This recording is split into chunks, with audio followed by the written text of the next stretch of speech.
can have some of these AI tools, I've just become a hell of a lot more productive than I was before. And what does that mean for startups? Now all of a sudden that productivity, how big of a team do you need when you can just kind of rely on a couple of AI tools? Like, just want to get your thoughts on kind of what that could mean for founders and entrepreneurs and small business. Yeah. Look, I think the first thing that came to mind when I saw ChatGPT-3 is it's really, I'm like, this kind of tech is literally going to go in everywhere, right? You can just imagine. Yeah. Like every single app on your phone right now will have some form of this AI integrated in it within the next 12 months. All right. Hello, Renier. Welcome. We're going to brand our new show off the bat, Business Gambit. Welcome. Let's see how things go. Yeah, awesome. Yeah. Welcome. And how are you doing? Yeah, great. I had such a great time chatting with you last time, and it's lucky to be back again and sharing some of the stuff we've been finding online, finding content for our newsletter, and also sharing some other insights and things that I believe will help people in business, people building startups and people working in business that, have tech that are impacting those businesses. So keen to share more about that. No, 100%. Me too. And there's so much value in it, right?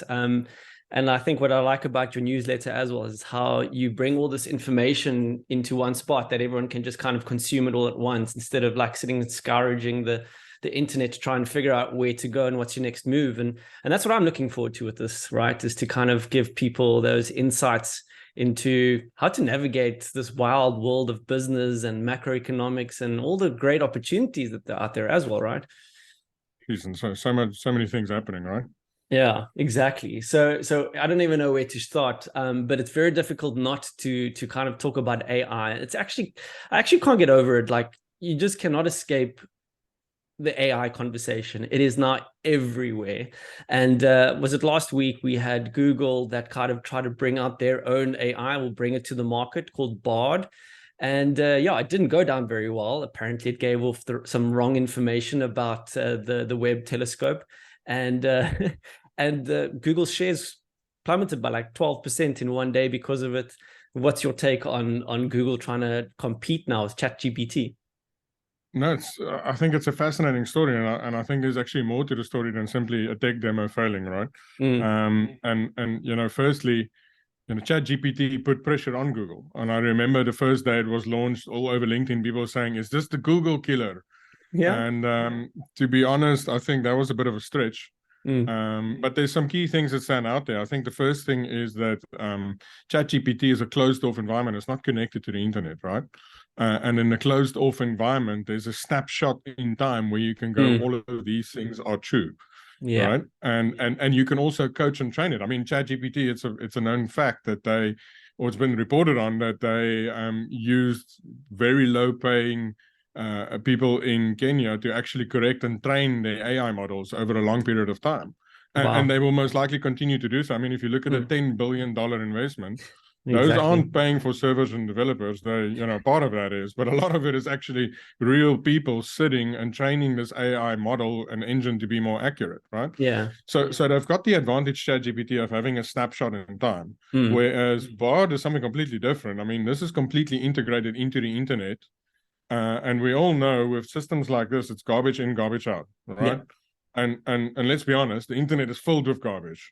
So there's a lot of false information and a lot of fake things, even on trustworthy websites, right? So actually what Google launched is not the same as ChatGPT. We're talking about a walled-off system that's trained and contained, and specifically on a specific snapshot in time of what is the truth at that point, compared to something that's trying to find truth on the internet.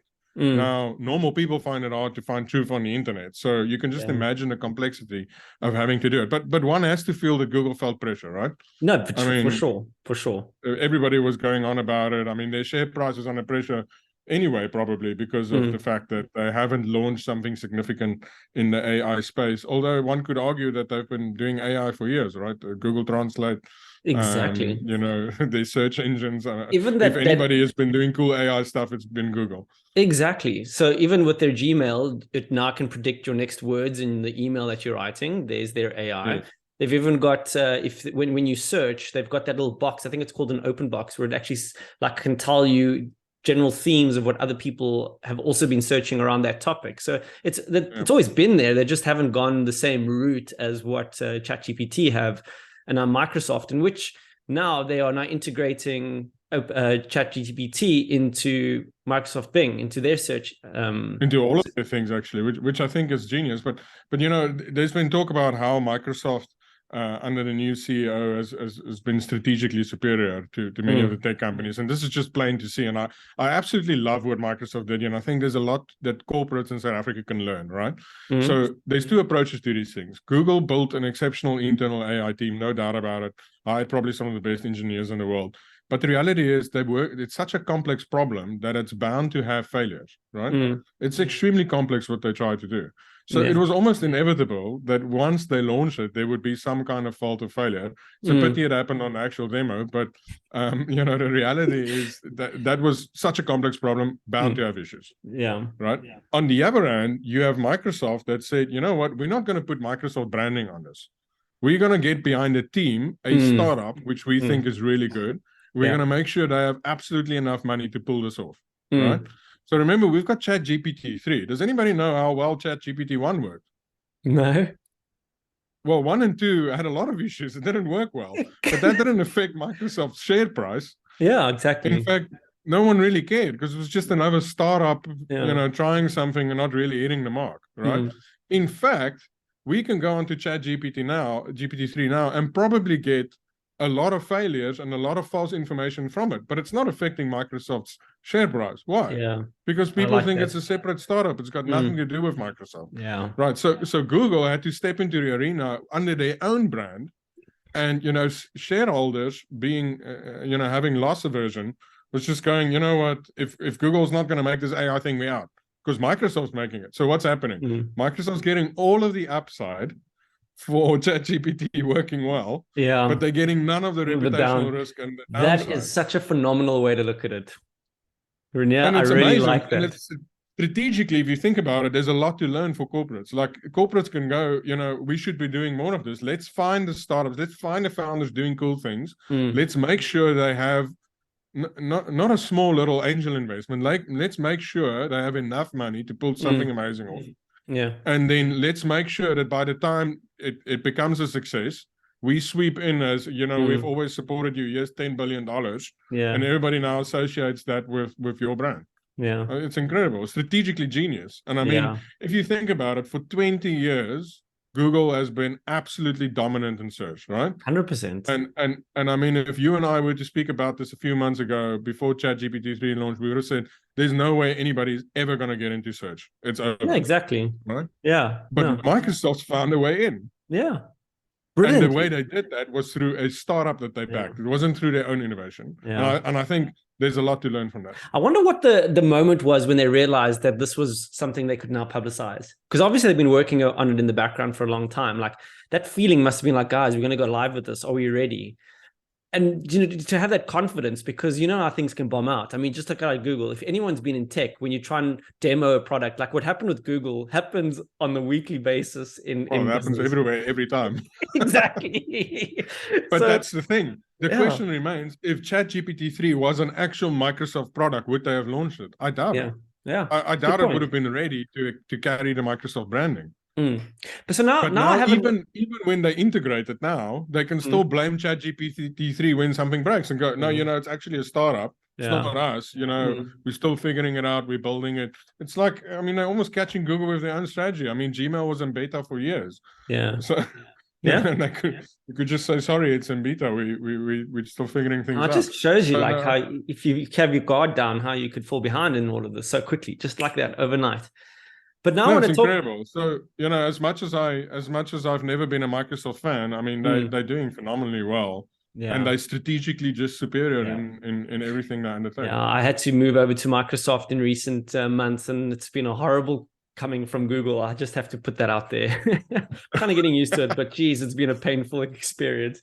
But the question I want to kind of bring to you is not I mean, ChatGPT and all of that has really not only come and taken this whole search conversation going and like opinions and all of that, but it's now kind of increased how people can get things done. Like literally, it's just put AI on the map, and Now there's all these other tools, all these other AI apps that have been going out there. There's Copy AI, which, if you're trying to write a blog or you're trying to write a social media thing, it can do it for you and all of that. So there's a lot of different AI. There's image generation through AI.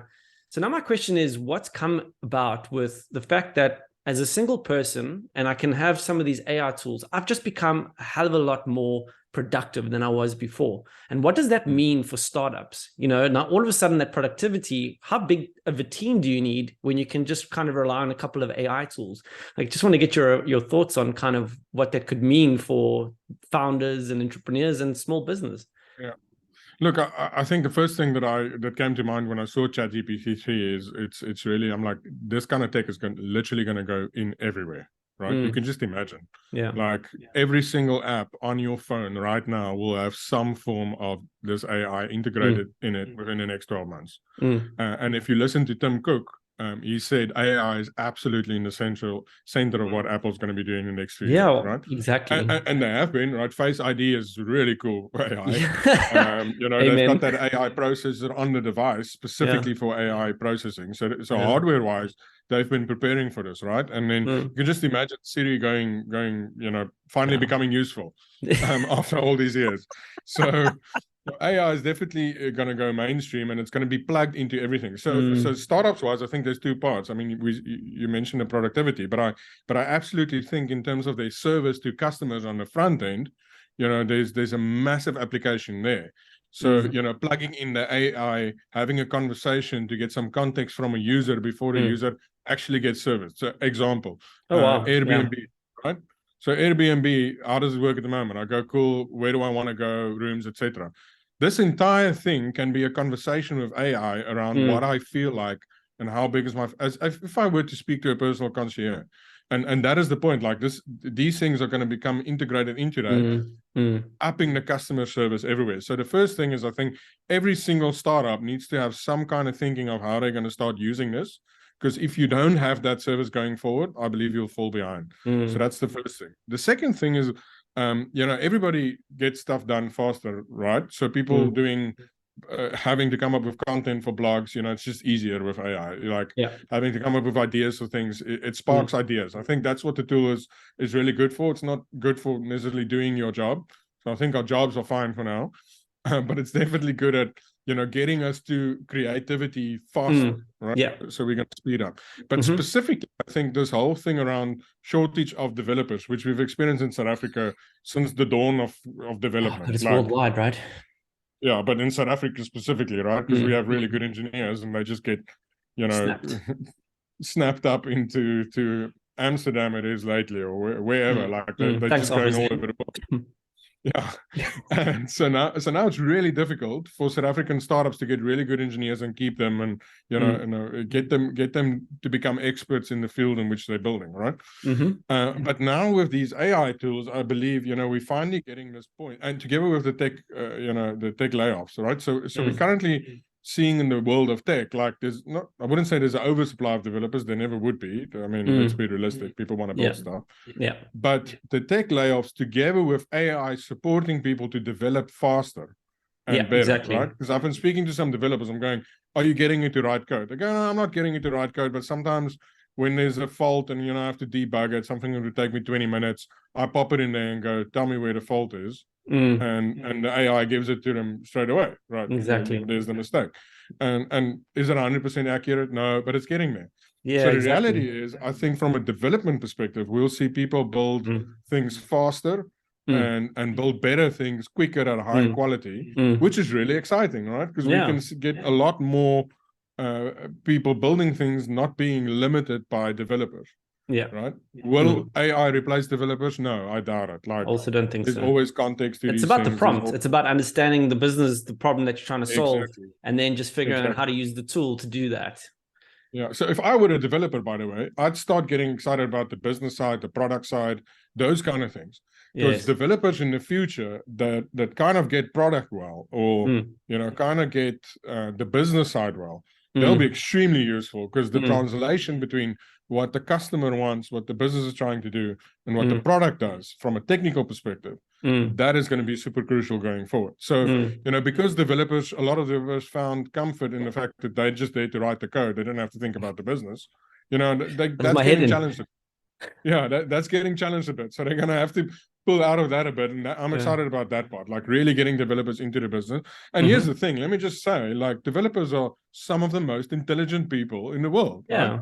Absolutely. And we want them in business and in product. Yes. We want them to think about those things because they're really creative.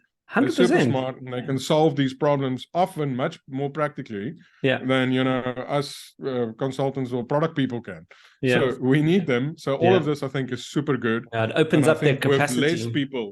With less people, we'll be able to do way more, and that's quite exciting. Which goes back to the comment around VCs now can expect more from the people they are investing in, or these small startups that they're investing in, because now you've got an AI tool that can help all of the things that you spoke about. And that's fantastic, because then instead of having to invest 20 mil, you can invest 10 mil, because you need half the amount of resources or people or whatever it is.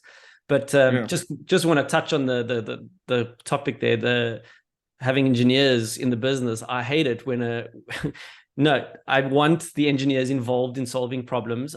When I in my current space, it's like I ask the developer, why was this built? I don't know. We're just told to build it. Does my head in. Absolutely freaks me out. But anyways, hopefully that won't be the case anymore.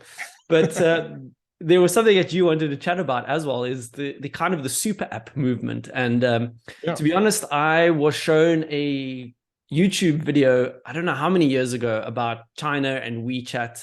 And that just blew my mind, because I don't know when I saw this thing, maybe 5 years ago, I saw this video, and it was just like how WeChat is just encompassing in everyday life in China and across the board. Like, for example, people can literally, invite their friends to go to a restaurant. They land up or you can look at the menu of that restaurant before you go. You can order your food before you even get there. When you arrive at the restaurant can pick up your GPS, tell you that they tell the kitchen to start making the food. You eat your food, you pay on that same app. You leave, you get an Uber on that same app. It's just like you just live within that app, and it's incredible. And it just blew my mind. So I want to know, because you sound like you've been going down a rabbit hole lately around super apps. Yeah. So actually, I want to take us a few years back, and I was a student at Stellenbosch University and studying engineering. And in class with me was a girl or lady called Nicoline Yenis. Nicoline, if you're watching this, how's it?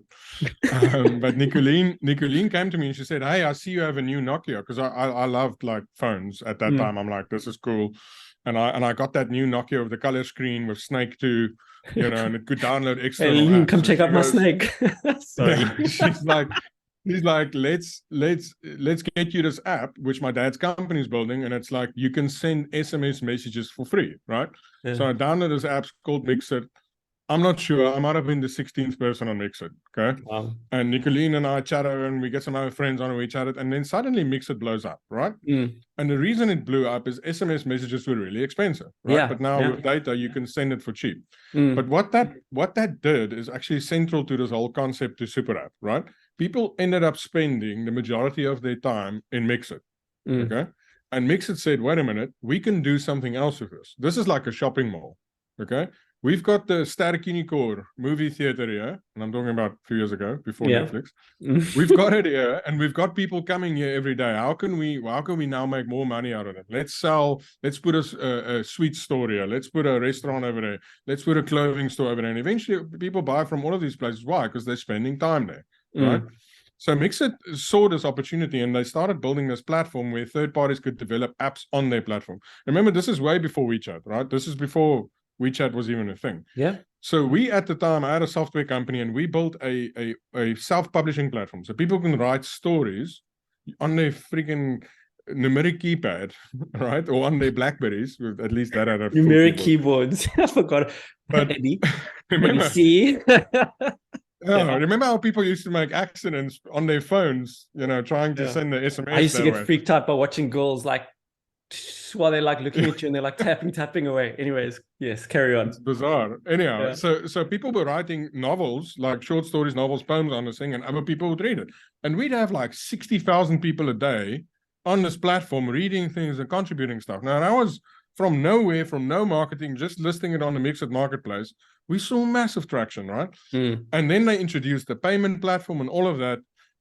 You know, the Mixed story is something for another day, what happened after that. But that was really the essence of me the first time seeing, okay, this is a super app. Yeah. Okay, so a lot of people, if I speak about super apps, they go, you know, I think this food delivery app is a super app. Why? No, because it's super cool. Super app isn't about being super cool. A super app is being like a mall, but on your device, like a shopping mall on your device. Okay. Now, I'm not saying a shopping mall in the sense of you're going to buy a lot of stuff you'll buy in a shopping mall. That's not what I mean. I mean, it's a place you spend a lot of your time on, right? And because of that, you spend time, money on other things that generates money for the platform and third-party people listed on that platform. Okay, so in China, interestingly, in China, they launched the original phones, but they didn't have Chinese keyboards. Okay, there wasn't a Chinese writing keyboard, right? It wasn't in, right? So a lot of people couldn't read like English, you know, the normal English alphabet like we used to. Oh, it's not the English alphabet, but you know what I mean. They couldn't read it, right? So WeChat launched. It was actually QQ. It was called QQ. It was part of Tencent. It was an online chat thing. Yes. In fact, they tried to launch QQ in South Africa, and they even got a punk rock band called the Finkelsteins to make a song QQ Me. And which is funny. Anyway, it never worked here. But WeChat, back to the WeChat story. So the Chinese keyboards didn't exist, and WeChat launched with voice notes, right?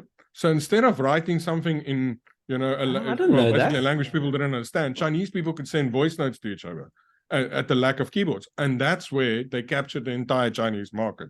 So that's how they became the Mixed of China. Right? Interesting. And then from there, they went, you know, okay, text, and then it became pretty much like WhatsApp. But now they have people spending so much time in China on WeChat. Then they go, okay, let's switch on other things on the side. Right. Now, the question is, why isn't WhatsApp doing it?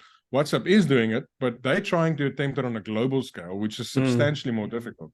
Because all of these super apps, if you go across the world, and there's a lot of examples in each territory, there's one app that's kind of dominant. Exactly. And, you know, we're going to cover it in a newsletter soon, but and we'll share some in South Africa that are a bit dominant.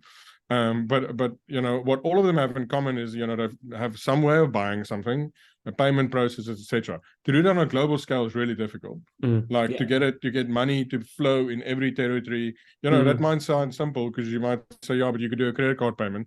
Doesn't work that way. No.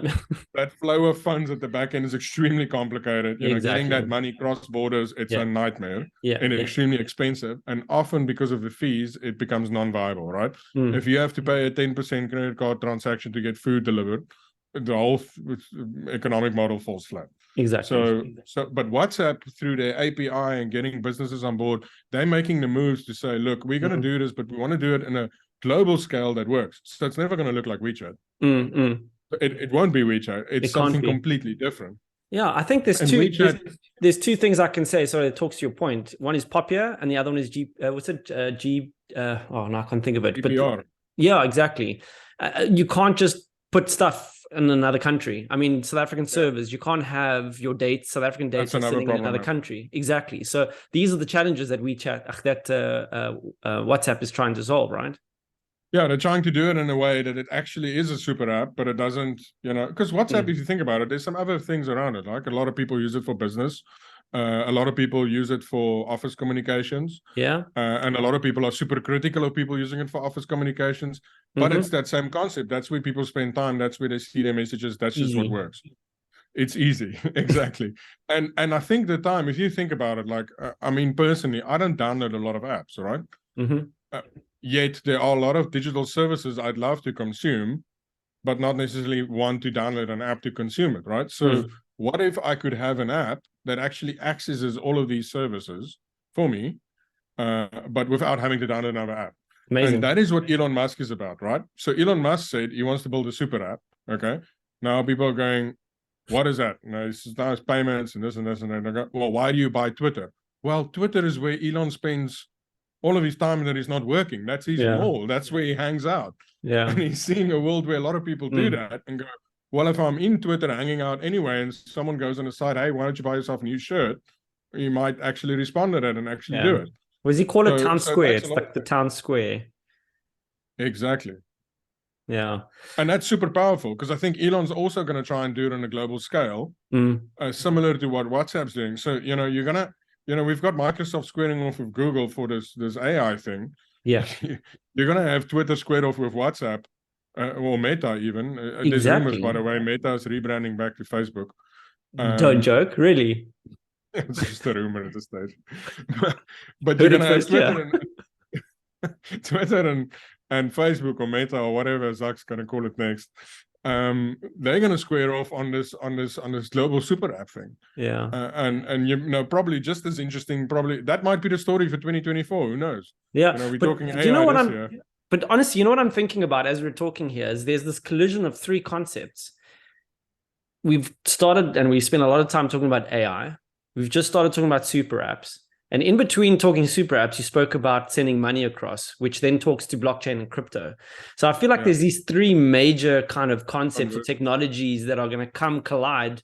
Like you said, 2024, or we could make it the next 5 years where these three technologies are going to just collide into one massive thing. And it's going to be interesting to see how it unfolds and who becomes the leader. And I mean, Elon Musk gets a lot of criticism at the moment, but yeah, I agree with what you're saying. If he sees that bigger vision of what it could become, then yeah, he could be taking on the likes of Facebook, Meta, whatever. Yeah, but I mean, if you think about it, first step is make it a place where people want to hang out and spend time, right? Now, let's be honest, people have different opinions of whether they think Elon's making it a place where people want to hang out. Okay. That's not the point I'm trying to make. But what I am saying is the data shows that Twitter's usage is increasing drastically. Yeah. So I mean, he just posted a tweet, I think yesterday, where he said, after kicking all of the bots, right? And they sorted out bots. She's like, finally, there's no more crypto. I feel like I'm still getting botted.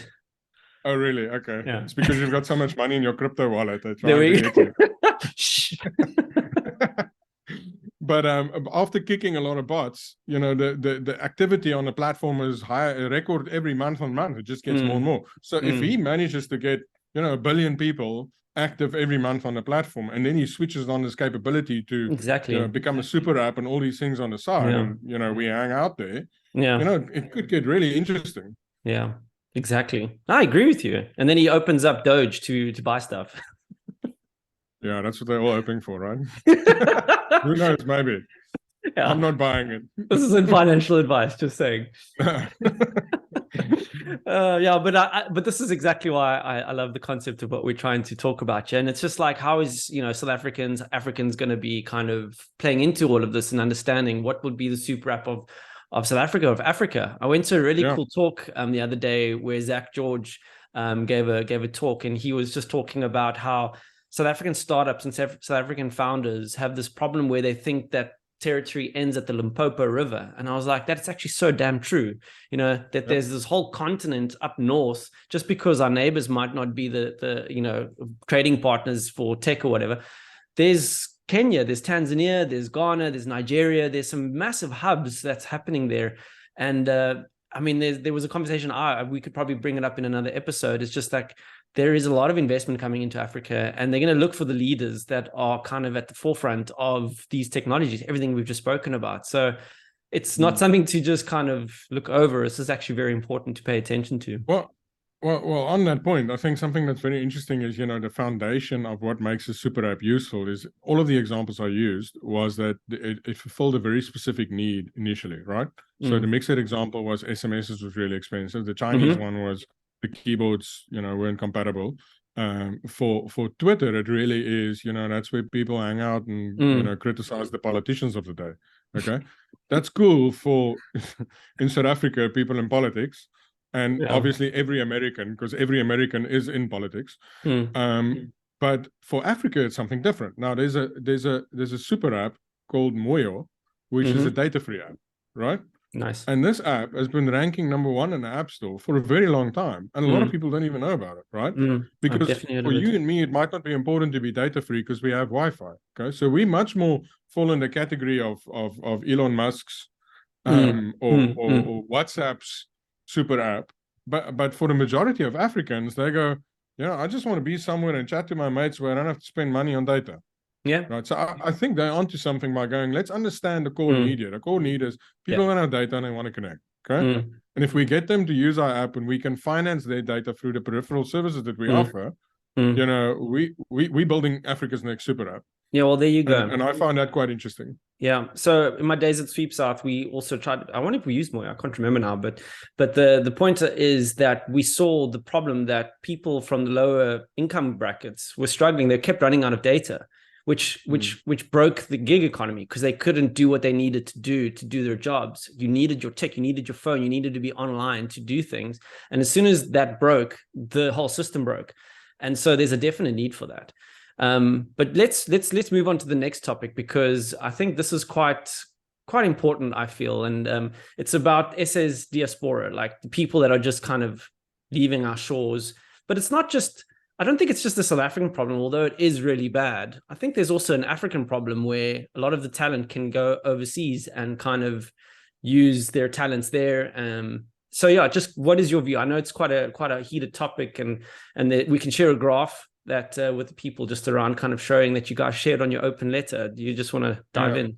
Well, actually, what triggered the thought is, Checkers had that ad running in newspapers in Australia and the UK, where they advertised what things cost in Checkers compared to local retailers on there. Now, this was brilliant from a PR perspective because they got everyone talking about it, saying, let's stick it to the people living there. They should see how nice it is to live in South Africa, which was just the PR angle. But what was really interesting at the bottom of the ad, if you zoom in, you'll see there's an advertisement for Checkers 6060, and it says, why don't you buy some stuff for your loved ones back home? Because you can be online anywhere and buy it, right? I thought that was genius. And then I'm like, well, that's quite interesting. Why would they do this? And the only thing that I could think of is they're obviously watching some data and seeing some transactions from people buying things. Exactly. For someone where they're not. Like I bought stuff for my mom in Pretoria, living in Stellenbosch. So the use case exists where someone sits in the UK and they go, let's send my mom some groceries, or let's buy a nice Christmas meal and send it back home. Because the average age of people, South African expats living abroad is 43. So if you think about it, the parents would probably be 70. It's not that easy to immigrate when you're 70. No. So chances are grandmas and grandpas are sitting back home. And this is a great market for someone like Checkers 6060 to actually market to. So we dived into some research. I mean, and this is based on UK census data. Actually, all the countries, their own census data, where someone marked their country of birth as South Africa, they counted them. So in the UK, there's 267,000 South African-born people living there. In Australia, there's close to 200,000. So if you just look at Australia and the UK together, where Checkers did market this, there's 470,000 people that could potentially, some of them be customers of Checkers 6060 using it back home. So it really becomes a thing where one can look at, well, what other services can we offer to expats overseas, that services things back home? That's my question, though, because we just spoke about sending money overseas. What payment gateways are they using from the UK and Australia to do this? It seems they set up their credit card, mechanisms to be able to process those transactions, which obviously has some fees associated with it. But I'm sure they made it so it is applicable in certain circumstances. I don't think it's always applicable, but it really just made me think that there's a lot more of these. Now I know there's a startup which I worked with in when I was running the incubator called Jami Life, and they really started out with saying. The lady who founded it, she was working, in the UK, and she had a grandmother that was ill, and she wanted to pay for frail care, but also get constant updates. How's it going? What's happening? How's she doing?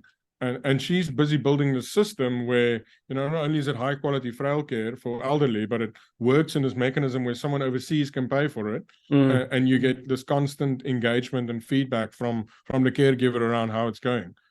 So that's pretty amazing, man. Yeah, and if you think about it, many other services that I think could be applicable. I know CakeNet's been available for the Afrikaans-speaking people overseas for years. And it's for that reason, they want to consume the stuff overseas. So I think there's an opportunity for certain startups to look at people living abroad as a target market. Interestingly enough, I mean, if you look at the total amount of people living abroad, there's about 886,000, which is double the population of Pietermaritzburg.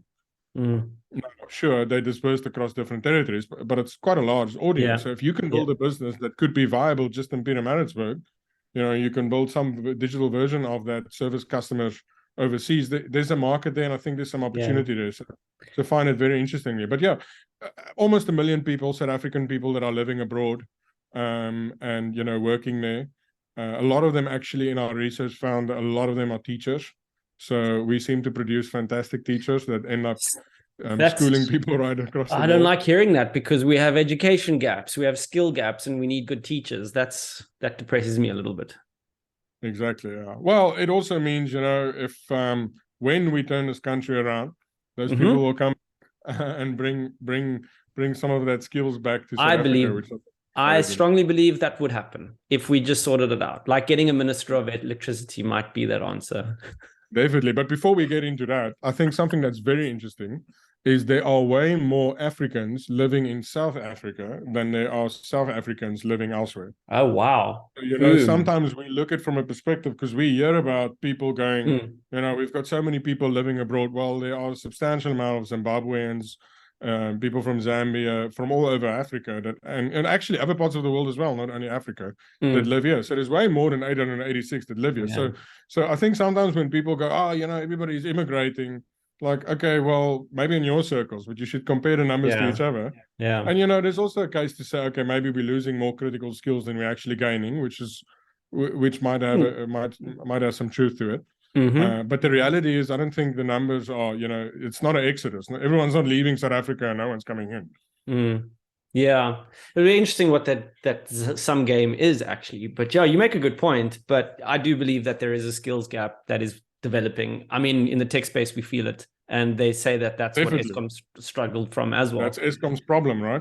Exactly. So just, we don't have a lot of time left, but I mean, yeah, what is your take on South Africa potentially getting a minister of electricity who's going to somehow have to work with our Gordhan and Montashe to get it's a very interesting setup. Yeah. So I think a lot of what needed to be done in the past was blocked politically, right? Because politically, if the ANC's policy isn't to decentralize power creation and distribution, right? And whether or not you disagree with it, the philosophy is that they say, that's the easiest way to let poor people get behind, right? If this becomes a free market play, we'll maybe they just disconnect all the poor areas. And they go, these people can't pay, there's no market there, we're not going to supply electricity there. So for the ANC, it's core policy to keep this centralized, right? Yes. But the problem is, we've been trying to centralize and sort it out for more than 10 years. It's not working. Okay. So this play of going the combination of state of emergency and a minister of electricity actually gives that person the power to not have to toe the line when it comes to that traditional approach to this, and actually just get it back on track. Because we're busy eroding the tax base by switching the power off too much, right? Yeah, exactly. So I think the strategy really is, let's pull state of emergency. Let's get someone that doesn't have the mandate of the Minister of Public Enterprises or the Minister of, Mineral Resources. Energy, yeah. Because those mandates don't allow for a quick turnaround and the decentralization of what we need in order to get the power back on. Yeah. So I think the short-term game for Cyril Ramaphosa is let's get the power back on. Let's get to at least worst case scenario, stage 2 load shedding. Let's be honest, over the last 10 years, all of us have learned to live with stage 2 load shedding. Yeah, stage 2 is okay. I can manage stage 2. Yes. But it's stage 4 and 6 in 6 specifically, it becomes a massive issue. 6 is a beast, eh? So if we get the load shedding to stage 2 or better through a bit of decentralization, and specifically try and get businesses on solar and some other solutions, then we can restructure this whole thing and bring it back, and then give Eskom the needed time to actually catch up. Yeah. Because at the moment they can't catch up and keep the lights on. It's not going to work. So exactly. We need to get a certain part of the tax base that's currently under threat because of the electricity. We need to emergency get them back on. As a matter of emergency, and then as a second phase, let's restore Eskom to fulfill the mandate of whatever the governing party wants it to be. No, I completely agree that the focus needs to be on getting people to work at full optimization and not at 40% down every day because of load shedding. So yeah, I love your optimism. I love your approach, and I think it's needed, because it's very easy to go down a rabbit hole of depression, and just thinking like, where's things going? And hence people leaving the country and going to Australia. Yeah. Yeah. Where there are a lot of poisonous things. Exactly. Like they're sportsmen. All right. So Renier, thank you very much. It was great chatting to you again. Bobby. And thanks to Zoom, they cut us off at 40 minutes. So we'll leave it at that. It's been awesome chatting to you, and we'll see you next week. We'll do this again. Ciao. Awesome. Ciao, Cool. Bobby. Cheers. All right.